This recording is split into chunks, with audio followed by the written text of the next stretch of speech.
निरक्षीय स्थिति में वैद्युत क्षेत्र की तीव्रता का सूत्र सिद्ध करना है। पहले हम लोग इसका चित्र अच्छे ढंग से समझते हैं। जैसे अक्षीय स्थिति में चित्र समझे, ऐसे निरक्षीय में या निरक्ष में, है ना, निरक्ष भी लिख सकते हो। देखो यहां पर एक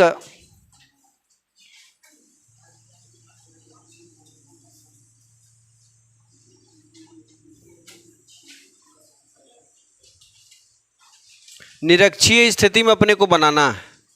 सबसे पहले मैंने एक ले लिया यहां पे वैद्युत द्विध्रुव। क्या ले लिया? A B. कोई दिक्कत? अब इन दोनों के बीच का मध्य बिंदु ओ होता है, सब लोग जानते हो, जानते हो कि नहीं? एक बिंदु यहां पे, 3 बिंदु हैं। इस पर आवेश होता है -q, इस पर होता है +q। देखो जब भी सूत्र सिद्ध करना, पहले पे माइनस होना चाहिए, दूसरे पे प्लस। दिमाग में सेट कर लो, क्योंकि एग्जाम में जब बैठोगे तो भूल जाओ प्लस कोने पे है माइनस कोने पे है। तो अभी से कंफ्यूजन दूर कर लो, पहले माइनस फिर प्लस। अब आगे देखो, हम निरक्षीय स्थिति में अक्षीय में था तो इस तरफ लिया था एक रेखा में, अब रेखा में ना लेके यहां पे ले लिया। ध्यान देना, यहां पर लिया एक बिंदु P। क्या लिया? P। और इस पर जो परीक्षण आवेश लिया है Q0 लिया। क्या लिया? +Q0।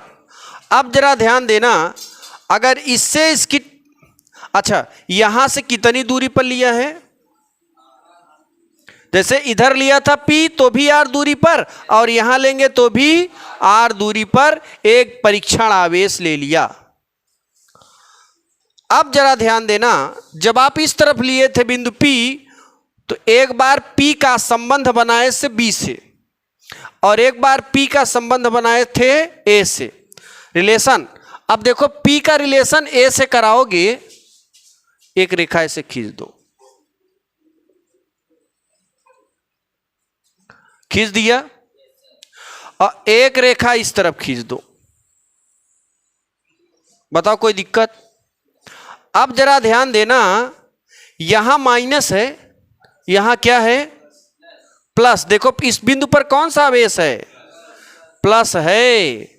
तो ये बताओ, ये प्लस ये माइनस क्या करेगा? आकर्षण होगा। इसके बीच क्या होगा? आकर्षण। अच्छा ये बात हो गई। ये जरा देखो इधर, ये प्लस ये भी प्लस, तो इसमें क्या होगा भाई साहब? तो इसके बल की दिशा कुछ इस तरफ होगी, हाँ, बाहर होगी कि नहीं? चलो ये भी कंप्लीट हो गया, बाहर हो गया। अब जरा ध्यान देना, देखो जब भी इसकी दिशा ऊपर हो गई और इसकी दिशा अंदर, ये बाहर की ओर जा रहा है, प्रतिकर्षण बल लग रहा है। ये अंदर की ओर आ रहा है, इसमें आकर्षण बल लग रहा है। एक चीज आप यहां देख रहे हो कि जब कोई भी बिंदु, ध्यान देना, आपने प्रक्षेप्य गति पढ़ा था, जब कोई वस्तु ऊर्ध्वाधर दिशा से भिन्न दिशा में फेंका जाता है ऐसे, तो यहां पे एक घटक का निर्माण होता है। अगर ये घटक ऐसे जा रहा है तो इसके 2 घटक होंगे, एक क्षैतिज घटक, एक, तो जो क्षैतिज घटक होगा ये कहाँ जा रहा है? वेग। तो u cos थीटा होता है क्षैतिज घटक में, और ये जो जा रहा है यहां से कितने से कोण बनाएगा? थीटा, तो u cos थीटा। और ऊर्ध्वाधर में लेते हैं u sin थीटा। बात समझ में आई? अगर हम, ध्यान देना, ये प्लस है, ये माइनस लग रहा है आकर्षण बल, और आकर्षण बल निर्भर करता है विद्युत क्षेत्र की तीव्रता। तीव्रता किस पर निर्भर करता है? जो तीव्रता है वो बल पर निर्भर करती है। तो ये अगर पहला बल माने F1 तो इस रेखा की तीव्रता क्या होगी? E1 होगी कि नहीं? अब जरा ध्यान देना तुम, जब ये रेखा ऐसी आ रही है तो इसके कितने घटक होंगे? 2। एक क्या होगा? ऊर्ध्वाधर घटक और एक होगा क्षैतिज घटक। बात समझ में आई? देखो ये रेखा ऐसी गई तो एक क्षैतिज लिया, एक। अब जरा ध्यान देना, ये रेखा ऐसी आई, ऐसी आ रही है ना नीचे, तो एक ऊर्ध्वाधर मतलब लंबवत, ये पृथ्वी है, पृथ्वी के लंबवत ये होगा, तो एक लंबवत घटक होगा, एक क्षैतिज घटक। यहाँ पे हम मान लेते हैं कितना कोण है? थीटा। तो जब ये इस तरफ आएगा ना, ये वाला थीटा, तो ये क्या होगा? और ये थीटा होगा, सब थीटा थीटा हो जाएंगे अगल बगल। अब जरा ध्यान देना, तो यहाँ पे जब ये इधर आएगा तो इसके 2 घटक मिलेंगे। इसका ऊर्ध्वाधर घटक कौन है? ये वाला है। और क्षैतिज घटक ये वाला है। तो बताओ क्षैतिज घटक में क्या मिलता है? कॉस मिलेगा, और ऊर्ध्वाधर में साइन। जैसे ये तो वेग जा रहा था ना, तो वेग लिया, इधर कौन आ रहा है? तीव्रता। तो वेग के स्थान पर क्या हो जाएगा? तीव्रता। तो ये बताओ इसका नीचे की ओर आएगा कि नहीं बल? इस E1 का दिशा इस तरफ है, इसके 2 घटक मिलेंगे, 2 बल मिलेंगे। एक ऊर्ध्वाधर घटक हो गया, एक क्षैतिज घटक। तो इस दिशा में क्या मिलेगा? E1 cos theta. और ये क्या है? ऊर्ध्वाधर। इसका हम नाम रख देते हैं E1 साइन थीटा। बताओ कोई दिक्कत? कोई दिक्कत है क्या? क्षैतिज कॉस, ऊर्ध्वाधर साइन। और कौन आ रहा है? बल। बल के स्थान पे क्या लिए? तीव्रता। क्योंकि तीव्रता किस पर डिपेंड करता है? बल पर। E बराबर F/Q से। अब आगे देखो, ये तो इसका मैटर हो गया। अब इसका देखो, इसकी होलिया किधर जा रही है? कर इधर।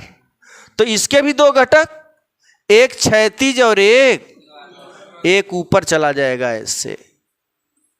ध्यान देना, एक ऐसे ऊपर चला जाएगा और एक इधर चला आया है ना, आया कि नहीं? अब जरा देखो इसका जो घटक है वो क्या है? E2। इसका घटक क्या था? E1 था। और इसका घटक ये बाहर की दिशा में है और ये अंदर की दिशा में। ध्यान देना, ये जब बाहर की दिशा में जाएगा तो इसके समीप 2 घटक, ये वाला ऊर्ध्वाधर हो जाएगा, ये वाला क्षैतिज। बात समझ में आई? ये वाला क्या हो जाएगा? क्षैतिज। ई कोण थीटा तिहु का है? थीटा है। बनाओ चाहे ना बनाओ।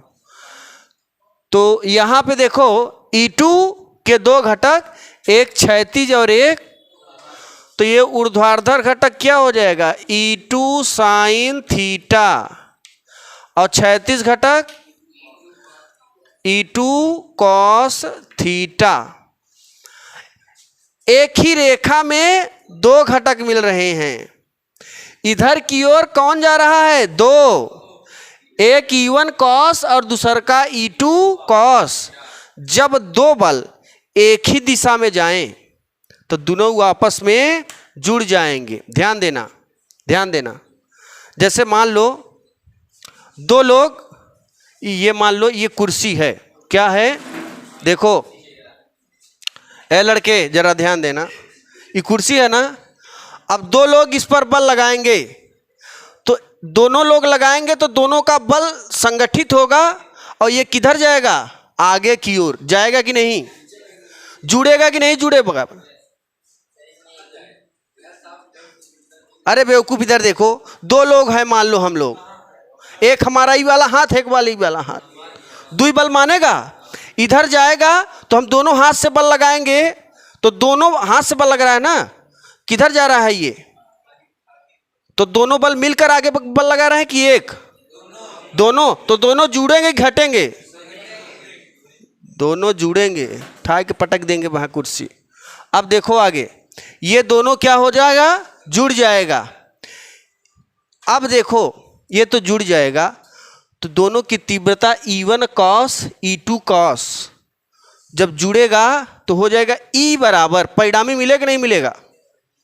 दो लोग मिलकर किसी वस्तु पर जब बल लगाएंगे तो जिस वस्तु पर वो आदमी बल लगा रहा है, जैसे मान लो एक आदमी लगाया इस कुर्सी पर 4 न्यूटन, दूसरा लगाया 5 न्यूटन, तो बताओ टोटल इस कुर्सी पर कितना बल लगा, 9 न्यूटन।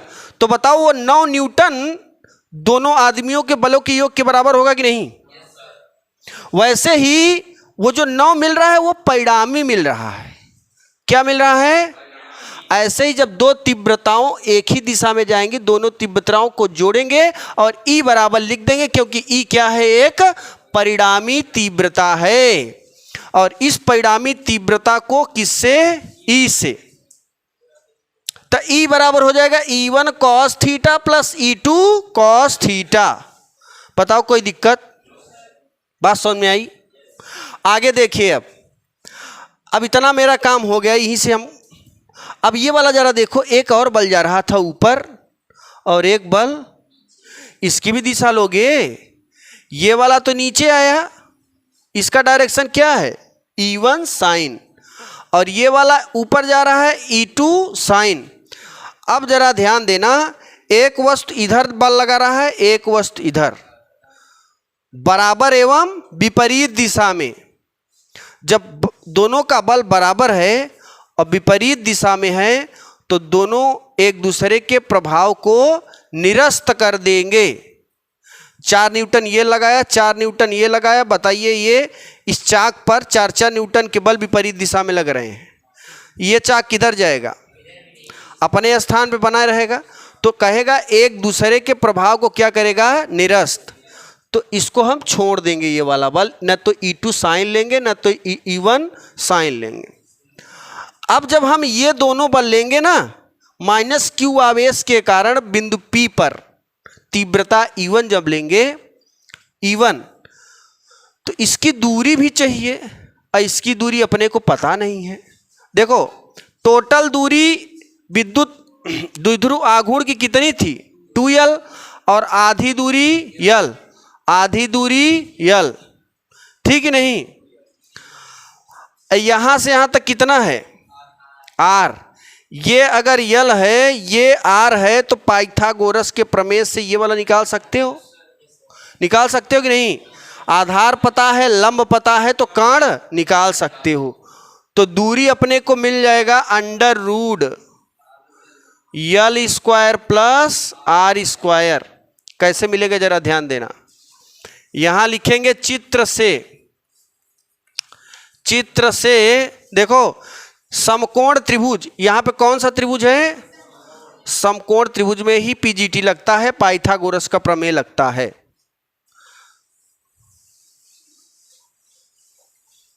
आगे देखिए, इस समकोण त्रिभुज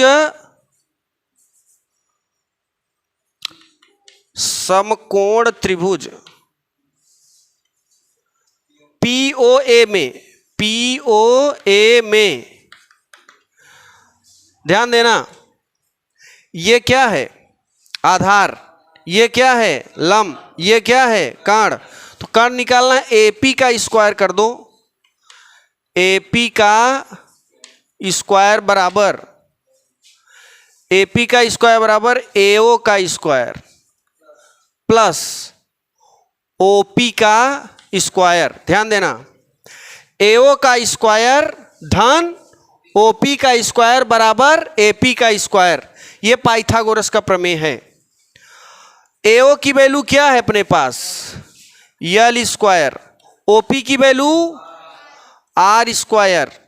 अब जरा ध्यान देना, दोनों पक्षों का वर्गमूल लो, AP स्क्वायर का वर्गमूल लोगे AP, इसका निकलेगा नहीं, इसलिए करणी के अंदर L स्क्वायर धन, देखो ये लंब था, ये आधार था, कर्ण निकाला, इतना आ गया। देखो यही आया है ना, यहाँ पे यही आया है ना जो लिखे हैं। ऐसे ही ये लंब है, इधर वाला आधार है, ये निकालोगे तो सेम उतना ही आएगा। तो इसकी वैल्यू भी क्या हो जाएगी, L square plus R square. यहां लिख देंगे इसी प्रकार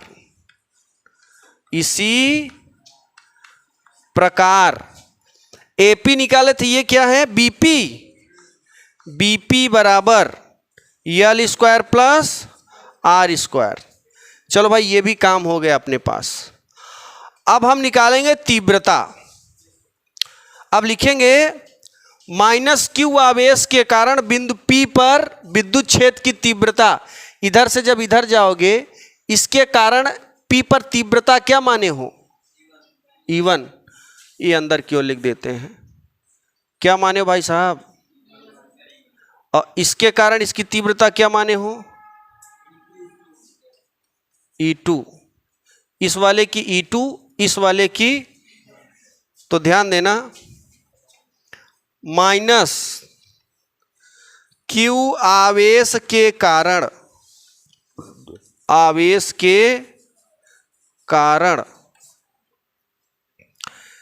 P पर तीव्रता E1 हो तो क्या होगा, E1।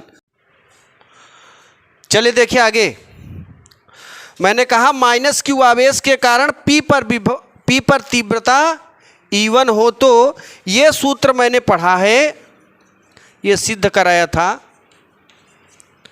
E बराबर K into Q by R. तो यहाँ पर E के स्थान पे क्या रखेंगे, E1। और जब इसके कारण यहाँ पर दूरी लेंगे तो दूरी क्या है, A से P के बीच की दूरी under root L square plus, तो जहाँ R लौकत है ना वहाँ रखेंगे under root L square plus, और E के स्थान पर E1।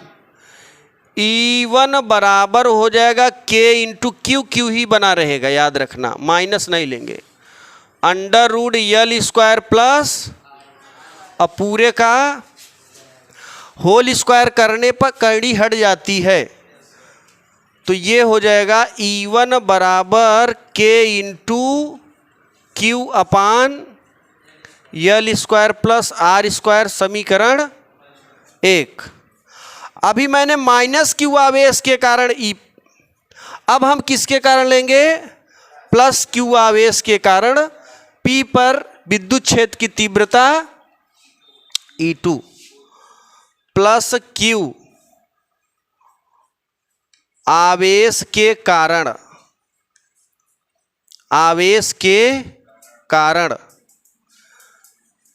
P पर तीव्रता, थोड़ा शॉर्टकट में, तीव्रता E2 हो तो E2 जब आप लोगे देखो तो E1 के स्थान पर हो जाएगा E2, K ही बना रहेगा, Q बटे, ऐसे सेम लिखोगे, सेम सूत्र लगा के तो एक बार और ऐसे मिल जाएगा, L square plus R square, समीकरण 2।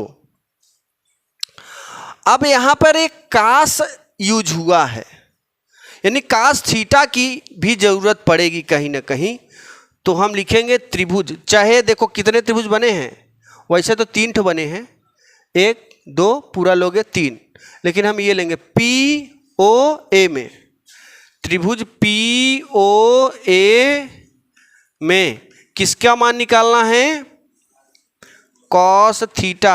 आप जानते हो कास आंख है, आधार बटे काण, कोण के सामने वाली भुजा क्या होती है, लंब, ये लंब हो गया, ये कण, ये क्या है, तो इसमें आधार क्या है, यल, कण क्या है इसमें, अंडर रूट में L square plus cos theta. ध्यान समझना, साइन लख है, कॉस आंख है, टेन लंबाधार, कोसेक कल है, काट आले से काण आधार, त्रिकोणमिति में मेरा दोहा पढ़े होगे तुम लोग, जो नहीं पढ़ा है जाके कक्षा 10 में पढ़ लो।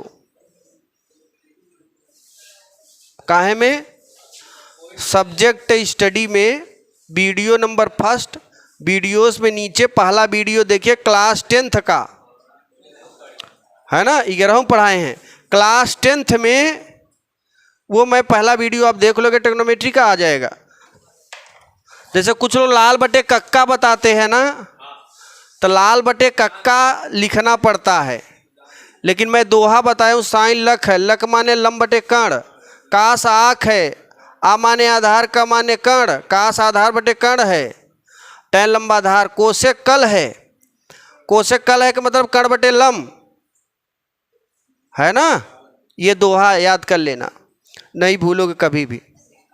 अब देखना कास थीटा की वैल्यू आ गई, क्यों बच्चे, कास थीटा की वैल्यू क्या हो गई, आ गई, E1 की आ गई, E2 की आ गई, कॉस थीटा की आ गई। अब देखो, अब लिखेंगे यदि E1 कॉस थीटा तथा E2 कॉस थीटा की दिशा एक ही ओर है, अतः इसका कुल परिणामी E होगा। या डायरेक्ट लिख दो चित्र से, काहे से, चित्र से E बराबर, इसमें देखो मैं कुछ कंजूसी कर रहा हूं, ध्यान देना। कंजूसी कहां पे कर रहे हैं, एक तो मैं ध्यान देना, जो वीडियो देख रहे हैं वो भी अपना समझ लें और जो सामने बैठे हैं वो भी समझ लें। कंजूसी कहां, मैं एक चीज नहीं बोल रहा हूं, यहां पे देखो मेरे को लिखना कहां पे चाहिए, मैं उसको नहीं लिख रहा हूं, बस डायरेक्ट चित्र से, ताकि आपको थोड़ा हल्का हो जाए याद करने में। इसलिए E1 कॉस थीटा तथा E2 कॉस थीटा की दिशा एक ही ओर है, अतः इसका परिणामी तीव्रता कैपिटल E होगा। तो E बराबर E1 cos theta plus E2 cos theta. ये जो मैंने बोला उसको यहाँ पे लिखना चाहिए, मैं नहीं लिखा। एक चीज और यहाँ इससे पहले लिखना चाहिए था, E1 साइन थीटा तथा E2 साइन थीटा की दिशा विपरीत है, अतः यह दोनों एक दूसरे के प्रभाव को निरस्त कर देते हैं। मैंने इसको नहीं लिखा, नहीं लिखोगे तब भी नंबर मिलेगा, कोई दिक्कत नहीं है। बात समझ में आई, मैं दो चीज का कंजूसी किया, बात समझ आई कि नहीं, चलो उसकी जरूरत नहीं है।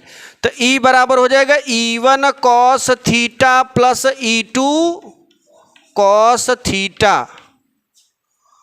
और लोगों से पढ़ोगे हो सकता लिखा दे, लेकिन मैं यहाँ पे पहले से बता रहा हूँ, कंजूसी किया हूँ, लिखाने का कोई मतलब है नहीं, मैं पहले से पढ़ा दिया कि नहीं, ध्यान देना है ना। अब देखो ये कॉस थीटा कॉमन ले लो, E बराबर कॉस थीटा जब कॉमन लोगे, दाहिने तरफ कॉमन ले रहे हैं ना, बाएं तरफ क्या बचेगा, E1 धन E2 कॉस थीटा, समीकरण 3। अब देखो इस समीकरण 3 में E1 E2 और cos थीटा का मान रखेंगे, तब हमें जाके सूत्र मिलेगा निरक्षीय स्थिति में। राइट नाउ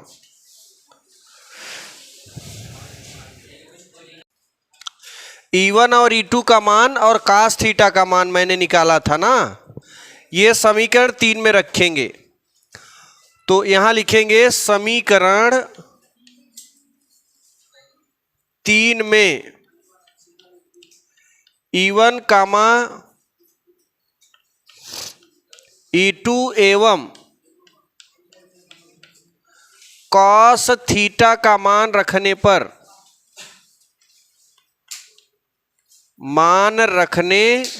पर जरा ध्यान देना, ये निरक्षीय स्थिति में हमें सूत्र ले आना है E की वैल्यू। निरक्षीय में क्या होता है, अक्षीय में 2p/r³ था, निरक्षीय में p/r³ हो जाएगा। देखिए जब मान रखोगे तो मिल जाएगा E बराबर E1 की वैल्यू 1/4πε0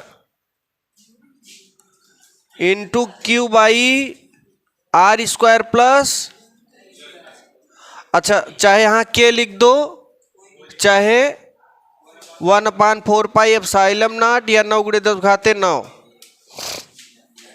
प्लस, आगे देखो E2 की वैल्यू सेम है Q/r² प्लस L²। देखो सभी लोग, जितना E1 का मान था उतना ही E2 का था ना, सेम। अब जब E1 E2 का मान रखा और बगल में इनटू ये कॉस थीटा की वैल्यू क्या होती है, यल बाई अंडर रूट में था ना, अंडर रूट देखो, अंडर रूट में यल स्क्वायर प्लस या R square plus L square कुछ भी लिख सकते हो। अब देखो जरा, ये और ये एक ही चीज है ना, तो सेम वही चीज दो बार है, तो इसे जोड़ेंगे तो 2 इतना हो जाएगा 1/4 pi epsilon naught Q by R square plus L square. देखो वही 2 बार है ना, तो जोड़ोगे 2 इतना ही जाएगा, गुणा नहीं करना है, होल स्क्वायर कर दे रहे हो तुम, ये यल हो जाएगा बगल में। और यहां देखो अंडर रूट है ना, इसे लिख सकते हो R square plus L square के घाते 1/2। जरा ध्यान देना, ये अंडर रूट की जो वैल्यू होती है घातांकी रूप में 1/2 होती है। जैसे कहीं पर भी ऐसे लिखा रहे अंडर रूट यक्स, इसे लिख सकते हैं यक्स की पावर 1/2। करड़ी के स्थान पर हम घातांके भाषा में घातांकी रूप में 1/2 लिख सकते हैं, तो इस चीज को हम ऐसे लिख सकते हैं। अब जरा आप देखो, ये और ये चीज एडिटिव दिख रहा है क्या, इसकी घात कितनी है 1 और इसकी घात 1/2 और बीच में गुणा है, तो आधार आधार बराबर है तो गुणा में घात जुड़ जाएंगे। ये 1 है, ये आधा है, 1 में आधा जोड़ोगे तो 1.5 होगा और 1.5 को लिख सकते हो 3/2, यानी 1 धन 1/2, 2 1 के 2 1 3/2 होता है ना, तो इसकी घात दोनों को जोड़ेंगे तो कितना आ जाएगा। और देखो इसको कैसे लिखेंगे, इसको पास में 1/4 pi epsilon naught Q into L के बगल में 2, और इस चीज को लिख सकते हो R square plus L square, इसकी घात 3/2। ये कितने के स्थान पर, ई बराबर हो गया। अब आप सब जानते हैं कि P बराबर Q इंटू 2L होता है, यहां लिखेंगे, चूंकि साइड में लिख देते हैं, चूंकि P बराबर होता है Q इंटू 2L। जरा ध्यान देना, इसके स्थान पर क्या लिखेंगे P, तो ये हो जाएगा E is equal to 1/4 pi epsilon naught P by R square plus L square की घात 3/2। अब देखिए, इसके पहले जब जैसे अक्षीय स्थिति में यल जो है आर से बहुत छोटा था, ऐसे यहां पर भी लिखेंगे यदि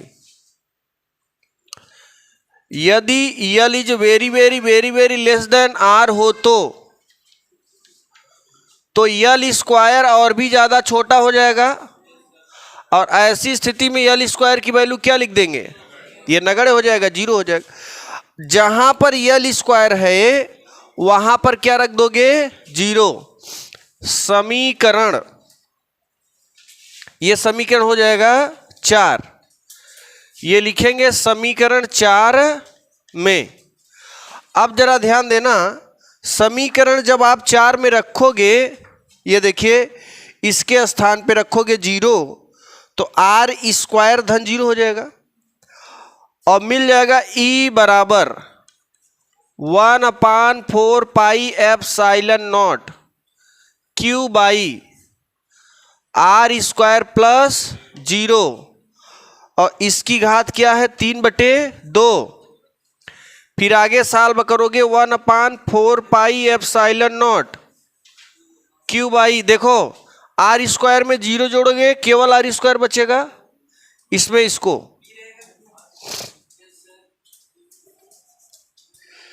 ये P है ना, जरा ध्यान देना, यहां पे ऐसे लिख सकते हो आर स्क्वायर और पूरे की घात 3/2।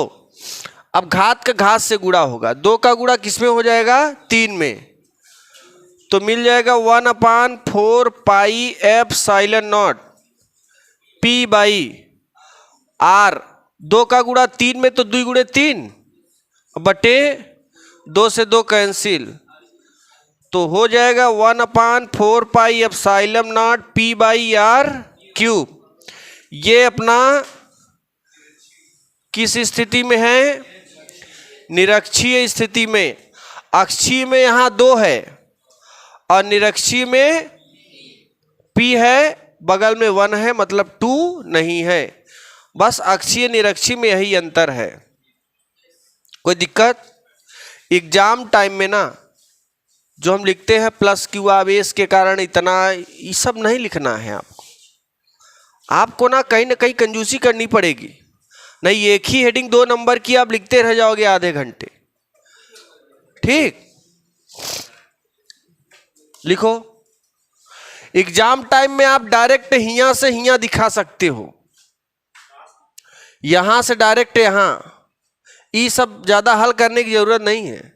अगर आप अनुभवी हैं, बात समझ में आई, आप पहले इसको प्रैक्टिस किए, आपको आ रहा है, डायरेक्ट यहां से यहां दिखाओ, शॉर्ट में सॉल्व करो इससे। एग्जाम में अगर आ गया अक्षीय स्थिति में वैद्युत क्षेत्र की तीव्रता तो